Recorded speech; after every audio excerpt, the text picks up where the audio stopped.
You're listening to the episode of Mr. Allard's Neighborhood. This is a place we're entitled to Brad's opinion.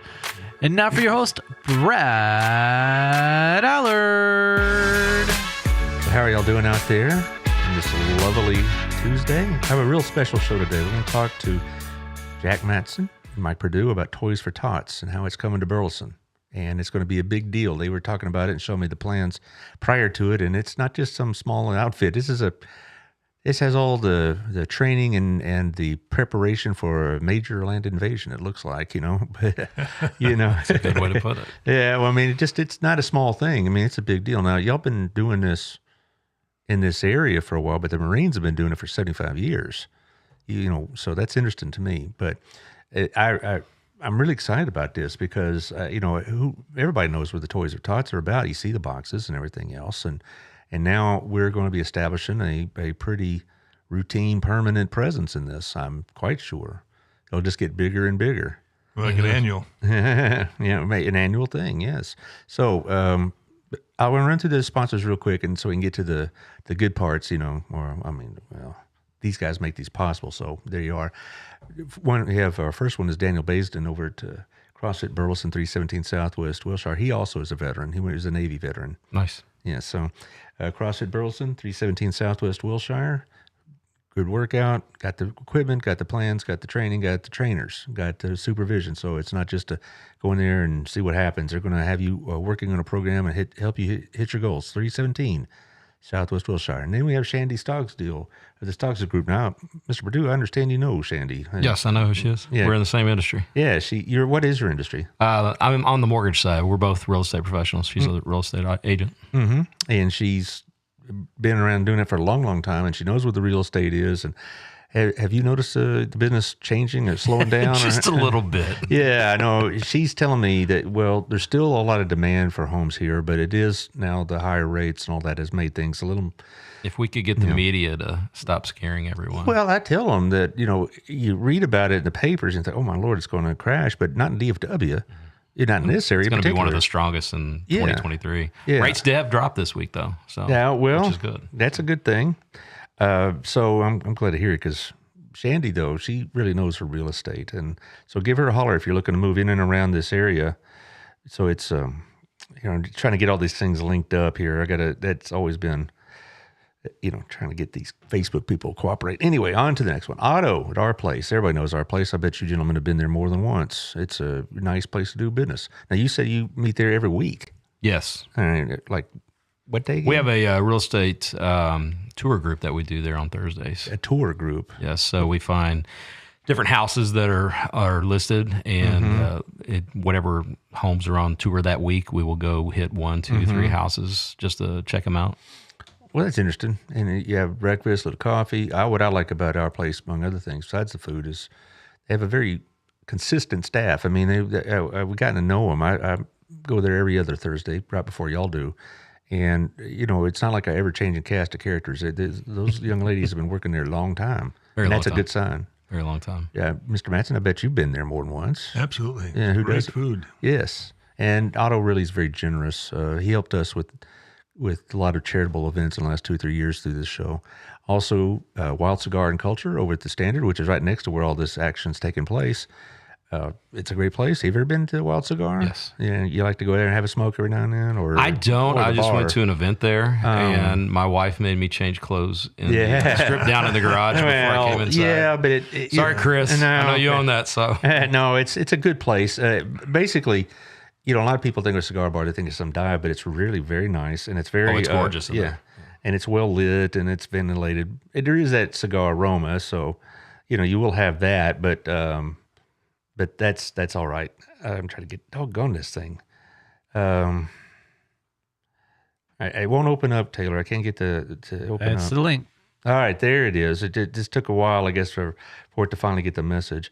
Okay. Also, we have Tiffany Nico in Local Life magazine. She advertises to over 30,000 people all over this area of Burleson, Crowley, Joshua, whatnot. And she's also in the Standard. A lot of businesses over there, of course. I've got to get used to her new last name. Yeah, you know her? Yes. And Jimmy and all his Good stuff. people. And he's also a veteran. Yes. He was in Afghanistan. Trained canines. Yes, he does. And so it seems like you know a lot of people. You're just a big shot around town. No, I don't know about that. That's Jack. Okay. Also, thank you to Southern Jim. Y'all taking your wives or significant others? You both look like you're married. Yeah, I know. 53 years. Yeah, 53 years. 25. 25. Just hit I got 25. 34 and one smooth ride, right? Anyway, Southern Jim is on top of the Windmiller Building. It's Christmas time, They guys. just opened not too long ago. They've been open for about, well, they've actually been open a couple of years. Have they? This is in this location. Okay. It's been roughly over a year, and they're moving down to the bottom floor of that place. They already got the sign up, and they're just trying to grind through the construction part of it right now. I had to go upstairs at a title company there the other day, and that's when I first saw it. So, Well, take the wife over there, or if you want to surprise her, Gayla, the owner, will prepare a wish list for you, and you can, Oh, Lord. and you could, or the wives can do that. Either one, prepare a wish list, or they got all sorts of financing, layaway, all that business. And but they do repairs. They do a lot of repair business, and also inventory, cleaning, designs. Gayla's a jeweler, not just a jewel store. I mean, she got all the credentials to go for. My wife works there also. She's there right now. Thank you. So she works there, and then she comes home and says, "I just cost you some more money." But, we're trying to break even at least on this, but it's it's for profit. You're supposed to make. that's right. We're supposed to at least be in the Not black spend on it. this thing, but there you are. So it'll be a good trip. Also, thank you to Hotworks. You ever heard of the infrared workout systems? It's a workout. It's not like CrossFit, which is more lifting and whatever. They have 11 different programs, and it's done with an infrared system, and it maximizes your workout. It's not like being in a Some people say, aren't you all hot like being in a toaster oven? No, it's nothing like that at all. They have the infrared system, and you'll break a sweat, but you're not going to be overheated. And so then like 11 different formats, like yoga and Pilates or biking or rowing or what do you do? The hot blast, Taylor? Yeah, it's like a cardio. Yeah. Or the rowing one. Yeah. So it's a lot of that. Yeah. Yeah. It works well. I mean, I know several friends that use her and they swear by it. So there you are. My company provides their legal services for them. Really? Is that right? Do you know Michelle Lumphrey by any Legal chance? Shield. You know? Mm-hmm. Yeah. Okay. Well, she's very impressive. Great entrepreneur.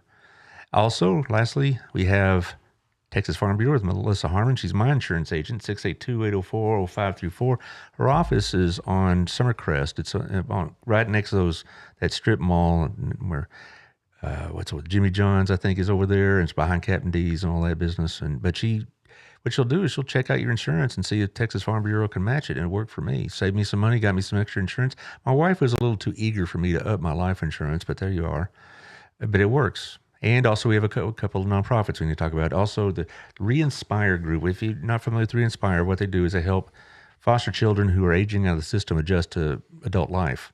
And you'd be surprised, really, the things we take for granted, they need to be instructed on, like culinary situations, first aid, how to run a bank account, things like that. We don't really think about that if we don't have that situation. But the foster kids, when they move out of this situation, they need some adjustment. And they have a nice center over in Cleburne. It's attached right next to the St. Mark's Church. So it's at Bennett's and at Accents here in town. Accents is over by the railroad tracks. Y'all know where it is. It's a lot of gifts and whatnot, and very nice. And if you want to order one of these ornaments, they ask for a donation of at least $15. If you want to help be a location for this, call Re-Inspire. Tree Social will take care of you. Okie dokie. Where do we start? Now, you served, you said 26 years, Mr. Mattson. Both enlisted and officer. I came in 1965 as a young private. Went through boot camp in San Diego, and of course, there's a difference between San Diego and Paris Island Marines. But That's like Ford versus Chevy. Yeah, within the Marine Corps. well, and you're a Marine also, sir. Yes. Is that right? Yeah. Where did you go to boot? San Diego. San Diego. So everyone west of the Mississippi goes to San Diego. Everyone east of the Mississippi goes to Paris Island, South Carolina. In Lejeune is later in their future, I guess. Eventually. Okay. It's like Camp Pendleton's on the west side. Yeah. Well, And old Camp Lejeune's famous because they bug everybody about their water. Yeah, I've been seeing those things, I get them daily, and it's like I was never stationed there. So I was thinking, it's what's that all about? I don't know, but what? So you you served active duty in Vietnam? I went to Vietnam in Right. '66 and '67, and when I came back, I was at a Marine barracks, and then I got out and used my GI Bill to pick up my commission. In '74, I came in as a lieutenant, and then went to infantry, and then logistics, and then I retired in '96 as a lieutenant colonel. Right. And Mr. Perdue, you were in the Gulf War, the first one, right? Yes, it was. So you had certainly different experiences. I'd imagine in a sense, one different, at least a climate and environment, but your experiences, I bet, were the same in other ways. So it's difficult. I mean, when I read about the history of Vietnam in particular, It really doesn't matter. You're still dodging bullets. yeah, but and also then I had several students that were in the first Gulf War, and then I had several more students that were in the second one and in Afghanistan. And thank God all of them got through without, injury. And I was relieved of that. But I had several that had combat experiences in Afghanistan and Iraq. And I think one of them, this kind of dates me a little bit. One of the students I had was in Panama, earlier. So Noriega. yeah, but he was when I started teaching high school. He was sent to Panama right after Noriega. So I don't know if he was involved in all that, but he was sent there, and it's still a dangerous place. So, but anyway, and I was very fortunate, and that none of my ex-students got hurt over there. But it's still all I could say is thank you for your service. I mean, it takes a special person to be able to willing to go take the bullet, or look for it. I don't know. Would you say it's patriotism or insanity? Which is it? A little combination of both. It's interesting. Interesting fact is that of the course of our history since 1775, there's only been 1% of the population that's been involved in the military, and look what they did. We don't speak German today, and we don't speak Japanese today because of The 1%ers. The 1%, generation, the the tip of the 1%. spear, as my old friend John Mitchell used to say. He was the gentleman I was talking about prior to the show. Some of my listeners know John Mitchell. He died in 2006, and he's buried over in the National Cemetery. And Is your sniper friend? yes, Okay. yes. Yeah. Another interesting fact is it's 70% of those people were volunteers. Well, that doesn't surprise me. The Marine Corps is all volunteer, isn't it? I mean, you may get a notice from Uncle Sam, but you choose to be in the Marines. My dad tried to get me to choose Navy, and Broke his heart, did you? He was he was pretty pissed whenever I told him I enlisted in the Marine Corps. Why did you enlist in the Marine Corps? So I grew up in a musical family, and I was heading down a wrong path. By 15, we were playing in nightclubs and getting home at 1, 2, 3 in the morning on weeknights, and getting up and going to school the next day. And that was at 15 years old, and my dad was with me the whole time. And by 18, I was just like worn out, and I was headed down the wrong path. And one day he had to come get me out of the back of a unmarked police car where I was handcuffed for minor impossession. And the next day he says, "You're joining the military because you're heading down the wrong path." And so I kind of walked away from music and went in the military, and he said the Navy's the way to go. And so it's like, all right. So a few months later, I went down to the recruiter, and I got home, and I said, well, I leave in September for Marine Corps. I leave in September for boot camp in San Diego. And he's like, San Diego? He's like, no, Navy boot camp's in Great Lakes, Michigan. I said, no, this is Marine Corps. And he pretty much flipped. So, Oh my! So Hey, what you obviously you volunteered, and you volunteered in '65, so you knew what you were asking for. Yeah. What motivated that? Well, my whole family was in the military. My dad got a Purple Heart flying over Korea. My uncle had been in the Navy in the logistics field, and my brother was a Navy fighter pilot. So my history basically said it's time for me to do my duty and be part of this patriotic, allegiance to the country. And so I joined and found myself in Vietnam. There was the people that I was with were my brothers, and there was no difference between anybody. We're all one big team, fighting for what we thought the country was, fighting for. Yeah, but it's interesting because we talked about my dad. He joined because it's not so much he needed direction or anything like that, but he wanted he was a poor boy from Oklahoma, and he needed something to build a career on, and that's what it did for him. He got his ROTC, got his commission, and his GI Bill, and all this, and so it helped him build a very successful career and business, and that my sister and I certainly benefited from that. And your story is interesting because I taught school, as most of the listeners know, for a long time. I can't tell you how many young men, and a couple of young women, but mostly young men, who I thought, this boy needs some direction. And they'd join the Army. The recruiters used to come on campus. Yeah. All the recruiters would come on, and they'd, either the Army, usually it's either Army or Air Force or the Marines, the Navy sometimes, but they'd pick one of them up and they'd join. I'm like, oh boy, you guys don't know what you're getting involved in. You're going to have to do some real straightening out with this kid. And then I'd see them about a year and a year later, and they'd have about 20 pounds of meat on them, and they'd stand up straight and look you in the eye, as opposed to being this shaggy-haired kid that sat in the back of the room. I could story after story after story of those young men. And I say young women, most of the young women that joined the military already had their act together. I didn't see a lot of them that were doing it to straighten up. Most of the young women that joined had wanted to do this for a while, and their grades were good, and there wasn't any really issues with them. But a lot of the young men, if it weren't for the armed services, they'd probably be drifting around.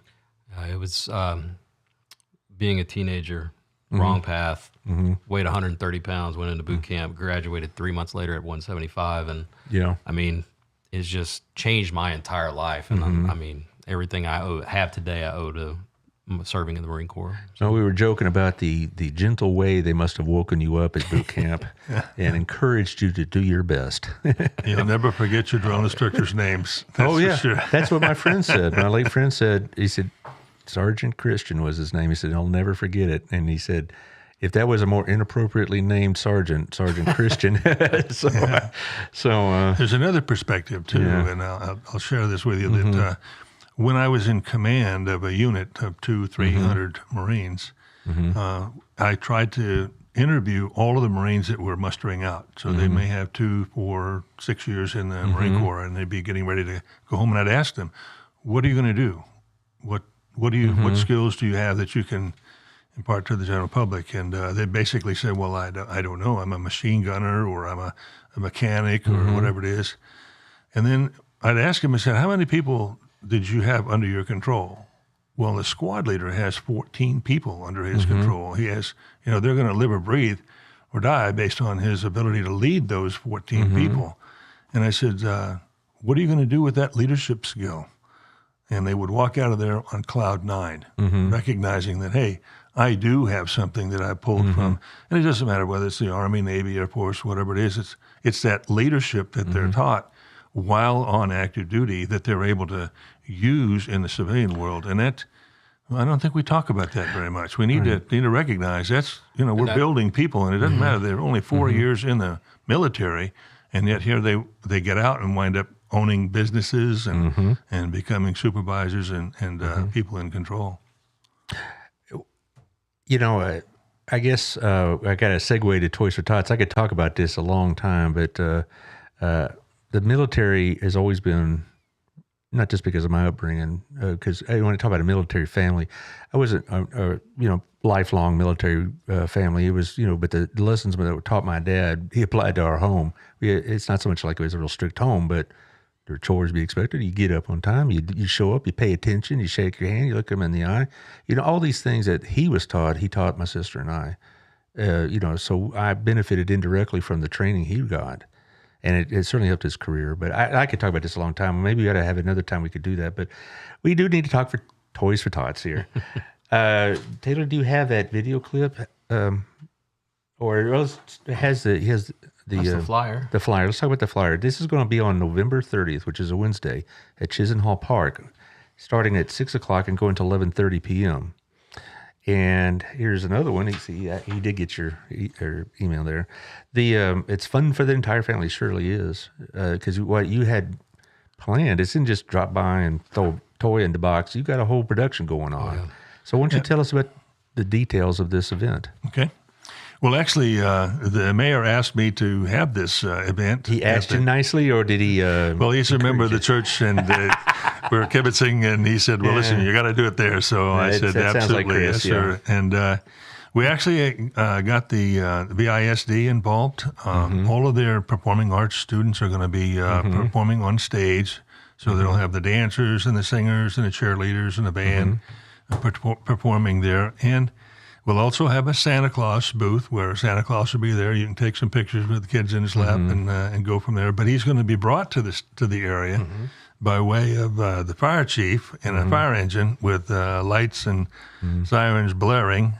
And we'll have the Boy Scouts involved in helping get the toys. But we're going to use the athletes from the BISD, the baseball, football, soccer, and whatever. They're going to come in jerseys, and they're going to actually take the toys from the cars as they drive up and put them in the boxes.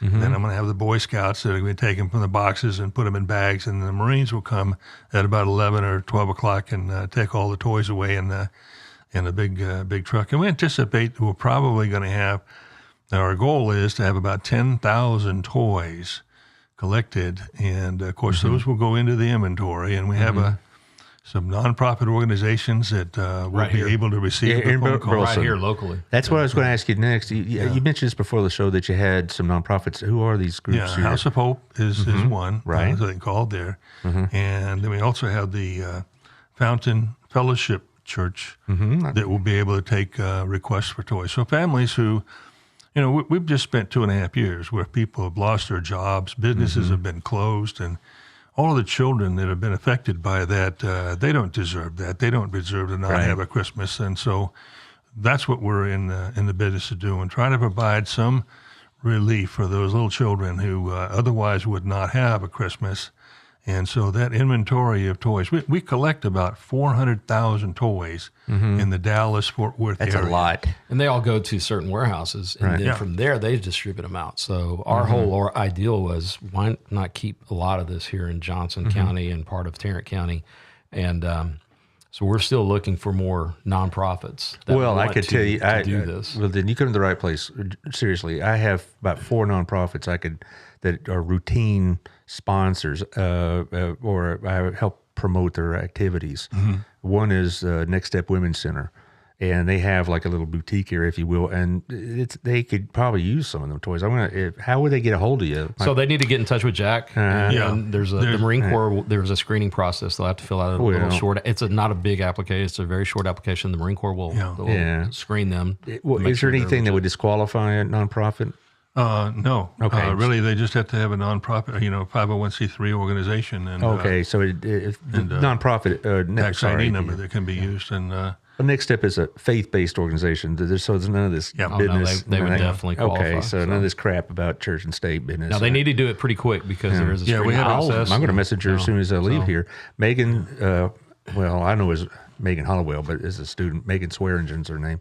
Also, we have the Center for ASD, the Autistic Center, that's over at Crestmont Church. And that's, again, it's a separate from Crestmont, but they give them space. And it's an autistic group, and they I don't know if toys is what they need as such, but maybe older, because but they have a whole age range from like toddlers to a couple of them in their 60s there. So that's something to consider. And then the Re-Inspire group I mentioned, and then Harvest House. Yeah, they've Jennifer Woods is on this show once a month, and so. Good people. I'll let them know. I'll message all of them, and I got this number here, the 682 number down here. Is that good to get? Yeah, that's my phone number. All right, we're going to put this up at the end, but that's great. I think that's a great idea. But so I'm going to message them, and you may get a call or two because they do great work. I've been doing this show since September 19, and I have been really just touched by the number of people in this community like y'all that do these kind of things. We've been doing on my end before I even met Jack. 2017, we host a Christmas ball for the real estate community, and that's every December. And each year we partner with the Toys for Tots. We had our first one year. It was at Southern Oaks, and we had 17 full boxes. We were all excited. Last year we had 56. Yeah. So each year it just keeps growing. Chris Fletcher's been to a couple of them. He got to see what it was all about. A few city council members have been there, and they got to see it. And they started saying, why can't we do this as a city level? And then Chris says, there's a guy at my church named Jack Mattson. I think you two need to get together and see what we can do about doing this. And that's where, oh, wow, I guess it was March. About 10 March, months ago, yeah. March. I think Jack and I first met, and it's been going on ever since then. We've been planning this with BISD, and so we've got my personal 6th Christmas ball coming up, and it's been seen on Facebook, and I get people that are not in the real estate industry trying to buy tickets to it. It's kind of funny, but it's strictly for our real estate community. But this year we're trying to break last year's 56 boxes and hit 60 boxes this year. So. Well, I was doing an errand right before I came here, and I saw Toys for Tots at Walmart, which is probably pretty convenient. You can buy the toy and drop it in. The thing about it, though, some people may not know this, but we're not talking about used toys, right? No. They need to be unwrapped, brand new toys. Yeah, so we're not talking about getting rid of your kids' old toys that they're not playing with anymore. We're talking about go to the store and get one. Something to think about is everybody hits the young ages. Think about the teens. That's something that's a lot of people don't think about. Yeah, and that's what Jennifer and others are saying is everybody thinks about toddlers and whatnot, but they got older kids that need clothes as well, and that kind of stuff. Yeah.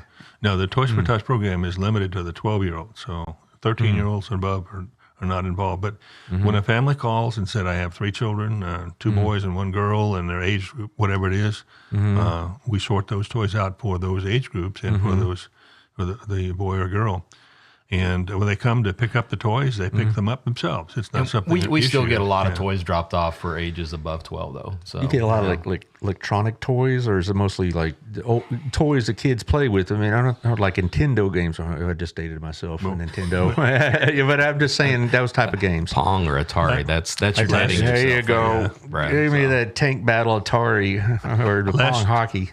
Yeah, last year nationwide we collected 627 million toys, and we supported 281 million children. Good heavens. I didn't even know we had that many children in the United States. Are you familiar with how Toys for Tots came about? I was going to ask you that next, because I know you've been doing it for 75 years.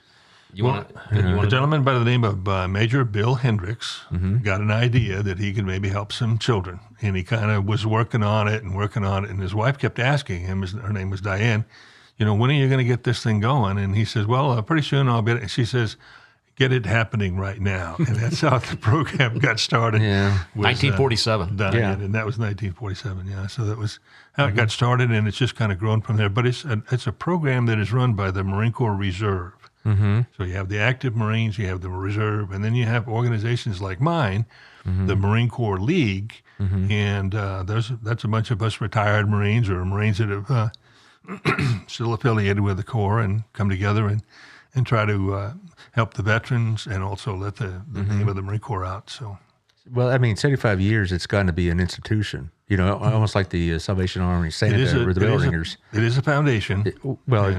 So people can donate money to it to help the or is it? They'll do cash donations. Okay, so but does the Marine Corps itself financially support this? Well, the Commandant approved it for the reserves, and then the reserves actually have that program that is supported by the Marine Corps. Who is the Commandant these days, by the way? The name slips my memory. Slips y'all's too? I mean, slips mine. I'd have to ask my son. Okay. Yeah. Your son's in the Marines also? He just got out recently. Well, but anyway, y'all been doing it for a few years, but this is, like I said, it's just grown into such a thing that it ain't Christmas without Toys for Tots. And you talk about all the children. I mean, my goodness, how many kids would not have had a decent Christmas without it? I experienced my first Toys for Tots event in 1987. Really?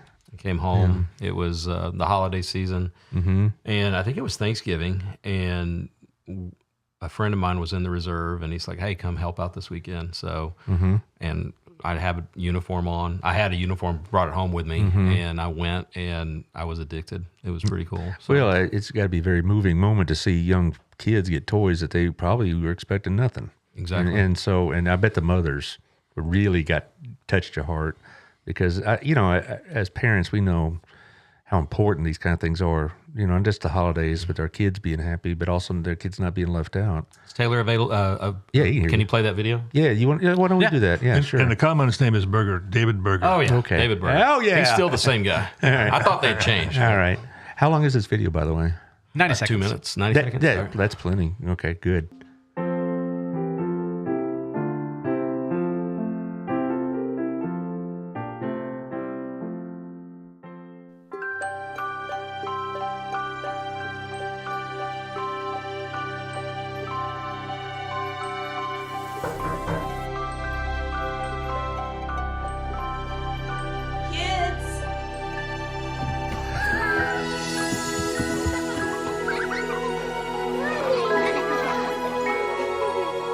Thanks to your generosity, Marines have delivered Christmas to children in need since 1947. Excuse me. Excuse me, are you Santa Claus? I heard you might be him. If you are him, here's my list. Help the Marines make Christmas possible for less fortunate children. Donate a new toy to Toys for Tots. Here's Santa Claus.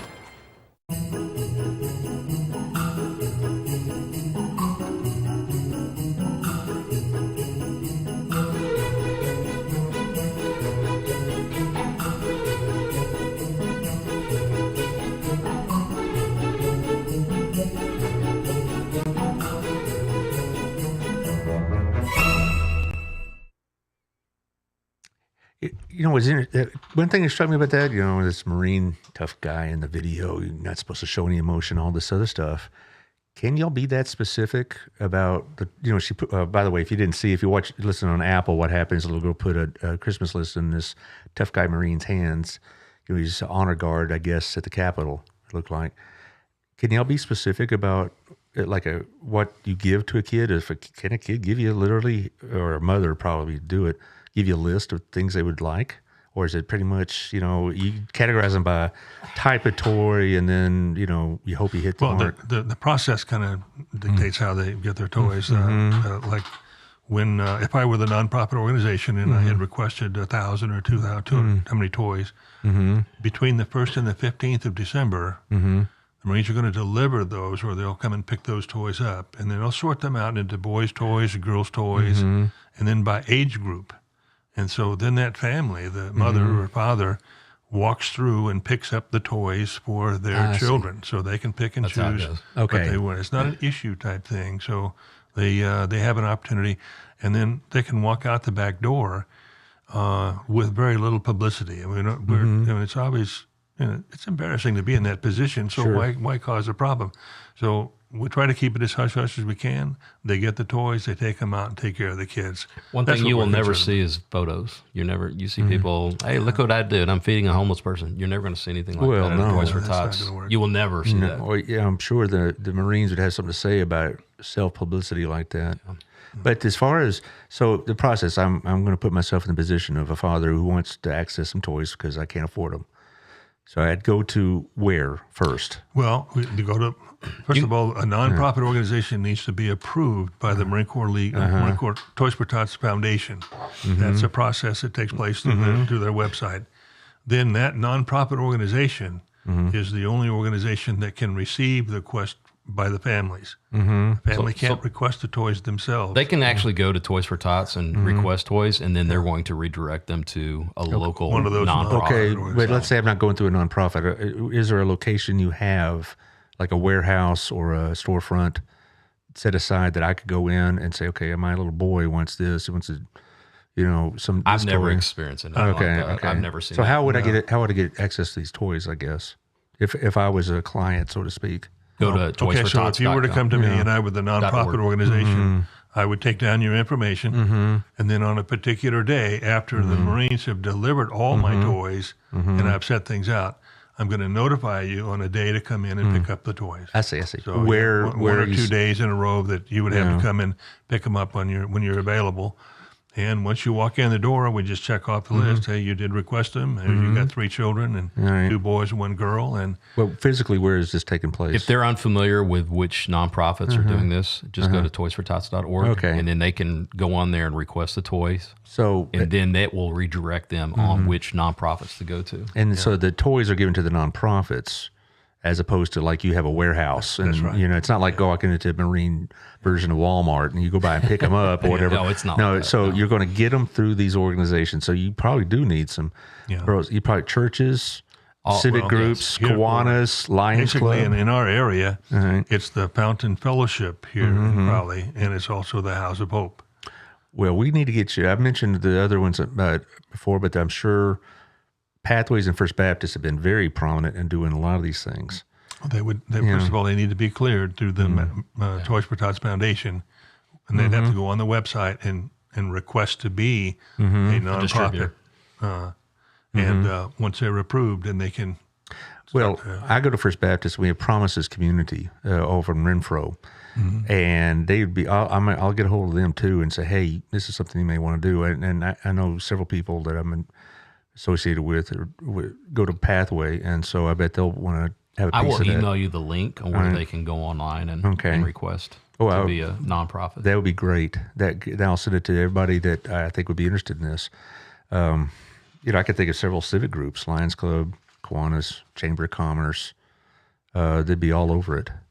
Any nonprofit organization can request to be a receiver of requests, Okay. and they can order up toys. And Okay. when the toys are delivered, they can use their own process of selecting who gets what toys type thing. They get 2 toys per child, and when they order up 600 toys, that means there's going to be 300 children that are taken care of. Yeah. Well, then I will do what I can by this afternoon. When after run an errand and get home, I'll start hitting up people I know because this needs to happen. I mean, you're going to have. I think knowing Burleson, you're going to have a lot of response. You may be overwhelmed with the number of toys. We're hoping we get a lot of response. You on the will. 30th. Burleson's Trying to get always the good. word out there is our main thing. Well, It would be wonderful if we could just get everybody to come to the Chisholm Hill Trail Chisholm Hall. fields and drop off the toys. Because there's a couple other things that happen as a result of that. When the BISD, the athletes, are taking those toys from the cars and putting them in the boxes, we're going to video that. We're going to have that available for Dr. Jimerson. And they're going to be sitting there working to be side by able to side with use- the Marines. Yeah, to So- be able to use that video as a part of his announcement. When he does a speech, he does a video, shows all the activities of the students and what have you. And now we can have a section called Benevolence, where we see the students actually participating in the Toys for Tots program. And one of my goals is to be able to provide that to him, whether he uses it or not, it's kind of up to him. But He'll we use really it. want to make it something that we can. he's all over these kind of things. He really gets each excited. middle Put a feather in the school- back and the cap of the coaches that have provided their leadership to teach these young kids these different sports and also teach them about benevolence. Each middle school is doing a Stuff the Bus event. Yeah. That's And gonna so be there's going to fun. be a bus at every single school, and their goal is to stuff the bus with as many toys as they can. And on the day of the event, football players from both Centennial and Burleson High School are going to join forces with Marines, go pick up these toys, and they're going to be bringing them to Chisholm Hall. So it's the camaraderie that seeing these guys that battle it out on the football field joining together with United States Marines to do this. I think it's just going to be really special to see that. So Well, it's amazing. It sounds like this is a high level production, because It'll be a community event. And Right. we're going to do it every year. Next year, I'll actually qualify as an LCO, which is for the entire county of Johnson. In Johnson County, we will be able to take care of all of the communities in Johnson County. Right now, the MAG 41 commanding officer is in charge for Tarrant and Johnson County. And so by my detachment stepping in and taking over and putting this together with Mike, we're kind of laying the groundwork just for next voluntold year. Yeah, well, I It'll told be you. much bigger Well, each year. you're used to that. just volunteer. You're used. You should be. After the Marine Corps, you've been married, so you know the drill. Yeah. But what I'm looking at these flyers you brought is like I'm just thinking this could rival probably one of the biggest events Burleson does because I know that you're going to have good response, and you're going to be overwhelmed 2 or 3 years from now. You may have to have this thing and Well, stadium next year or we'll something. have to have our own warehouse. Yeah. Yeah. We'll manage the toys it's- for this area. It's a good week. So the 30th is on a Wednesday. 3 days later, you got the tree lighting in Old Town Burleson. And so this is a good week for Yeah. giving back to the I community. believe we have a Christmas parade still. On the 3rd of December. On the 3rd. And so, that's a busy week for everybody in this community. Yeah. So, So we want this to be a week that everybody looks forward to every year. so what kind of toys would you be looking for? I mean, is there something that is asked for more specifically or more often than others? Well, it's really not about the dollar amount. So No, we're I not don't looking mean that. for I a mean the big, item. big expensive toy. No, I meant the item. What like I said, Barbie's, G.I. Joe. What I mean, We what- have, in the past, we've had truckloads full of bicycles show Okay. up. Yeah. And, tricycle things and the things that the kids can use for mobility and exercise and what have you. Yeah, my event that I do annually, we get a lot of bikes each year. Well, good. Sports items, footballs, baseballs, basketballs, soccer balls, those are great too. So we get a lot of those. Wow. And And that encourages people to get outdoors. sure. So Yeah. Things that can bring about the athlete in a child, the baseball, football, the basketball, all the things that the Get them kids off can the use. couch. exactly. Yeah, get them off the couch and get them away from their little computers. So you really wouldn't want like I said, Nintendo or computer games. You want them to do something, have toys that they actively engage Yeah, in instead of I just would sit think there. so, yeah. Yeah, well, that's a good thing. So let's kind of to summarize a lot of this up. Let's go over the evening you had. Where do they go?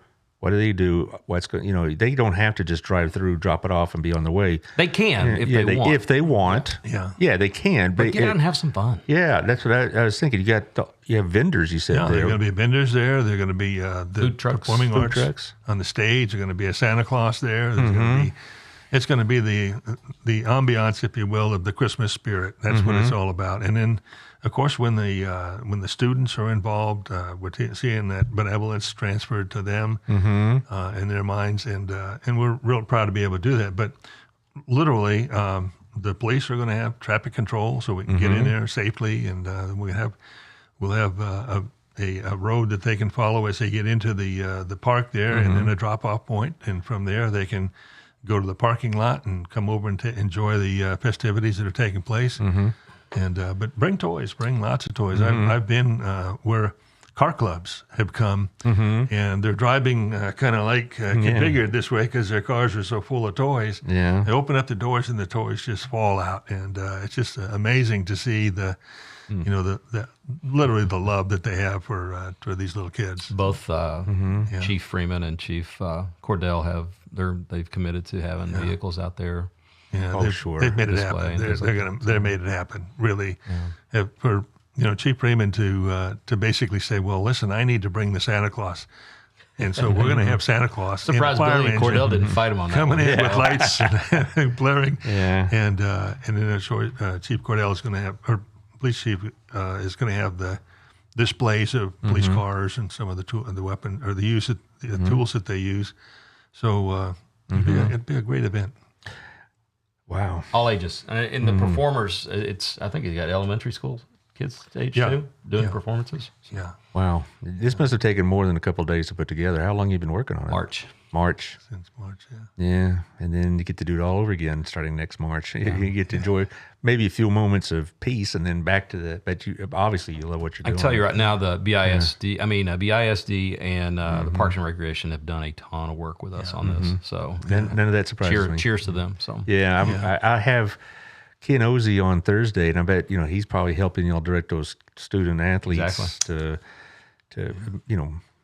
perform well, to show up, pay attention, put their best foot forward, and we're hoping this really affects the kids at a young age, the high schoolers, to where they want to continue to do this as they become adults. and So, maybe a couple of Marines will come out of there. you never Get know. to work side by side with some of them. You may do some recruiting. So One thing that little clip we showed it kind of to me encapsulates what this whole Toys for Tots kind of. You got this tough, stern-looking Marine, but he's going to help this little girl get some toys. It's a real nice. I get chills image. still watching that Yeah, video. There'll be a Brad, couple. so. There'll be a couple of Marines in dress blues. Yeah. At the event also to take toys. Definitely want to. The people we want to thank. Kevin Uzi has been incredible putting the teams together, the coaches together, and the performing arts things. And Alicia Logan has been incredible. Obviously, we got to thank Chris Fletcher for his willingness to allow us to do that. And, of course, that puts together Jessica Martinez, who has done all of the lion's share of the work, putting the vendors together, the insurance, and all the things. She's with Parks and Recreation. Right. So. She's in Parks and Recreation. And, and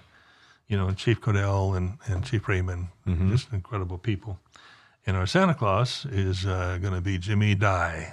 He is the best Santa Claus you've ever seen. Well, I know another one that gets a lot of attention too, Stephen Carl Jansen, but I'm sure Mr. Dye will be just fine. Yeah. So the best Santa Claus, okay. It's going to be a tussle right there. But anyway, I what can I say? But I appreciate it as a citizen, as an American, and as a father. What y'all do. That. Thank you.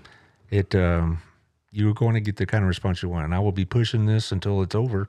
We've had that first brochure on rotation, so it'll keep running I got a show Thursday, I got a couple next week, and we'll still be pushing until after the 30th. And like I said, I'm going to be getting in touch. Now, if somebody out there wants to get in touch, here's the number, guys. Write it down. Get your pencils out. This is directly to you, sir. That's right? my phone number. Okay, 682-282-9226. Just for those in the back, 682-282-9226, or Matt with 2 T's, MATTJLWL at gmail.com. That's MATTJLWL at gmail.com. And if you want to either be a participant or a customer, so to speak. You don't have to be in Burleson either. No. I mean, when I leave here, I'm heading to Grandview to Leland's Cabins. They asked for 2 boxes, and I'm going down there to drop them off here. That's another thing. If you want a box, yeah, the just number. Call my number. I've got some boxes. All right. And also, I'm going to contact a couple people. A couple of my sponsors may be interested in that if they want a box. And I'll deliver them myself. I'll come get them. Where would they come get them? At your home or at some location? I actually have some in my car right now. Well, I'd hate to take them off your hands if I can't guarantee I know where they'll go. But how many do you have? I think I got about 6 or something boxes in there now. All right. Well, maybe if I can get a hold of some people and they want to do this, then I can meet you somewhere. In Old Town, maybe somewhere. Yeah, it's no trouble. I just need to know the address and I can get the boxes to them. Okay. I picked up 60 last week, so 60. I've got about 50 still in my office. Okay. But they could make their request by email. That's a little easier because I get a lot of robocalls and I don't answer those. So All right. Well, I'll go, when I contact some of these people, I'm going to put your email address out there, and it's going to be advertised in the next, at least the next 2 weeks. I won't be doing Thanksgiving. I mean, the wife does have certain requests, But anyway, thank y'all, gentlemen, very much. And, Thank you for having us. No problem. And we'll get this on Apple and Spotify. I know what Taylor would want if he could, but you don't give away electric cars, do you? Yeah. That's his thing. He's a big Elon fan. So, well, thank you. Thank you, Taylor, for being so quick Taylor. with the All right, technology. Semper Fi. All right.